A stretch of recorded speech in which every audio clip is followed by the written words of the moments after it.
We are recording. I gotta write your name down. Okay. I'll edit that out anyway. Those right. comments. What's your name like? What did you say?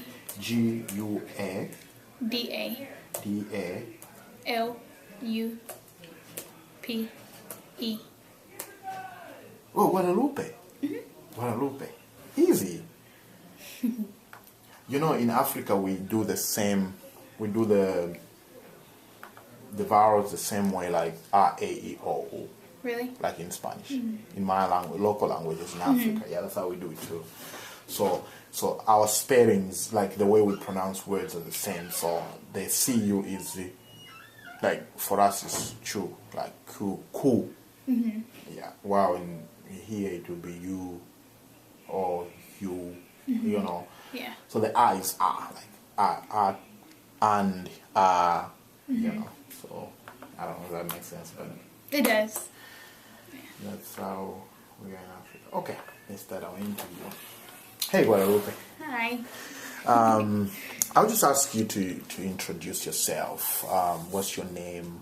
What are you doing here on school, on campus? And you're a student. What's your major?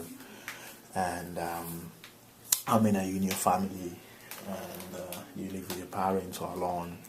And up to you. Okay. Well, my name is Guadalupe Villas, and I'm currently taking up occupational therapy here. And I live with both of my parents and my little brother. I have 2 older sisters and an older brother, and they have their own life, married with children. Awesome. Yeah. Awesome. Well, actually, one of my sisters is actually in Mexico. Oh, really? Yeah. What's she doing there? She got deported, and she before they could get their residence, my parents and stuff. So. Oh, really? She had to leave. Was she married? And they got deported, both of them, her and her husband. Yeah, with her 2 children that were actually from here. So the 2 children are actually American citizens. Oh, that's sad. That's sad. She's been there 4 years. Are they working to get papers? We are from over here. My parents are. Okay. Wow. That was devastating for a family, right? Yeah. It was. Do you call her? Or do you talk to her? We Skype. How are they doing back there? They're good. We actually want to go see her in March for the first time. Awesome. In 4 years. Awesome. Wow, you need to. You do need to. I know you are of Hispanic background, but where are you from originally? Like, where are your parents from? Mexico City, like the main city of Mexico. The Mexico City. So they are from urban Yeah. Mexico, right? Okay. How do you maintain your Hispanic culture and tradition, and while living in the USA in a very diverse community, largely by Southern influence here in the USA, and how do you maintain your Hispanic culture? I mean, basically at home, we just keep everything the same. We speak Spanish. Like, that's what we speak at home. Like, I only speak Spanish at home. I don't speak Spanish outside of my house. Oh, really? But that's all. Like, my parents speak. Like, everyone knows how to speak English, but we most, speak Spanish. Everything we do, we celebrate all the, holidays from Mexico. We celebrate them here, even though it's not a holiday here, but we still, What are some of those holidays? I'm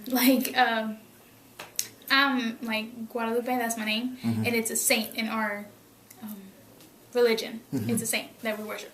So we have our saint day. Like, my saint day is December 12th because my name is Guadalupe. Okay. So we celebrate that as my saint day. We just thank that we're here and stuff. Like Cinco de Mayo, we celebrate that. So is that day particularly for you and your family? Do they organize something for you for that saint day? Saint day? Guadalupe. Like, we usually, my mom will make something like all the, the food, all the Mexican food that she can. Awesome. And she'll have people over. What are some of the Mexican foods that you have maintained, and their names and how they make them? There's a lot.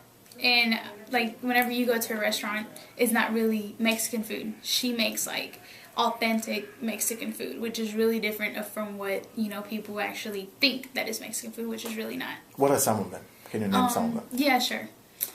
Okay, like she'll make canned tortillas and she'll flatten it out, and then she'll put them in oil and she'll fry them, and she'll take them out and she'll put like pieces of steak, like she'll cut up the steak and then she fries them. She'll put it on there, and then she adds cheese and lettuce and salsa, and they're called sopes. Sopes. Yes. Like you'd make, like, sounds like pizza, but I'm sure it's right. not. Right. Okay, so why do you think that is important to maintain your Hispanic cultural heritage? It is important because, like, yes, I'm from here, but my background is also from Mexico, and it's, you know, it's important not to forget where you come from and what you grew up from, where your roots are from. So that's when we decided to take our first trip to Mexico, and whenever I went, I was really happy to know where I came from and not forget where I came from, even though I'm from here. That's right. That's keeping you. That's what you are. Is this right? Identifies your identity, right? It's a piece of me. Okay. Have you found any obstacles at all in the USA to maintain this culture? Any challenges in trying to be an Hispanic person in a diversified community? Not really for me, but my brothers and sisters, they used to tell me a lot of stories from when they came here. They didn't know any English, so like it was just really hard, and I was glad that I was actually, you know, one of the younger ones, so they were able to teach me English before I went to school, and I didn't have to go through all that stuff. They used to tell me like how they got bullied because they didn't know, like they would have to sit on the bus on the floor because nobody wanted to sit with them because they didn't know how to speak English or anything. I taught myself how to read and write Spanish because, you know, they taught me how to speak it, but I taught myself how to read and write because it's just, you know, I didn't want to skip that part. And now I'm teaching my little brother, so he knows also how to be bilingual in future. So why do you think that is important for you? Why is it, you speak that with passion, why is it important that you have to teach your brother? Because, maybe right now it's not helping him, you know, because he has trouble, like, with Spanish. But in the future, you know, you can, you know, land a better job. Because I've gotten hired for a hotel because I'm a bilingual person and I can read and write. So awesome.